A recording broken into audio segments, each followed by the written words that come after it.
Hello mga kabalat! Gusto ko nga po pala magpasalamat sa aking mga kaibigan na laging nandyan. Sila yung tipo ng mga kaibigang na hindi ka mapipressure, na dapat required na laging nandyan para sa mga ganap sa buhay. So, salamat sa genuine friendship, Hazel, Miley, and Marish, at pautang nga, charing.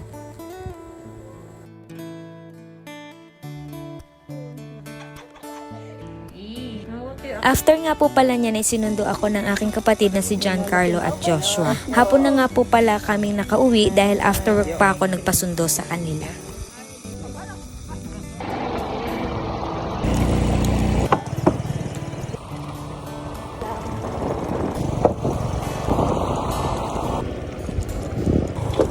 Ang ulam nga po pala namin ay itong hipo noong kinagabihan.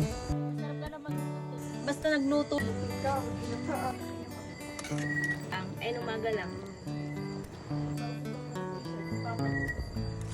Tayo. Huwag na. Nakain na po sila. Oo. Tapos ay nung umaga naman ay namiwas ang aking tatay at marami siyang nahuling galunggong. Yung isang kilo nga po pala ay aming pinagbili, yung iba naman po ay aming iniulam. Abay halos lahat na po yata ng luto ay aming niluto na dito sa isda at maraming-rami naman. Naggang nga po pala kami ng isda. Ito po ay binalot sa dahon ng saging. Yung iba naman po ay inihaw at yung iba naman ay sinigang. Kapag ganito po kasing tag-isda ay libre na ang pang-ulam sa amin. May pang-tinda pa o diba? So sa susunod po ay ako sasama kay tatay sa pamimiwas nitong galunggong. So inyo pong abangan. And that's it for today's chika. Maraming salamat po sa inyo pag-share, pag-like ng aking mga videos. Ingat po tayong lahat and God bless us all. Bye!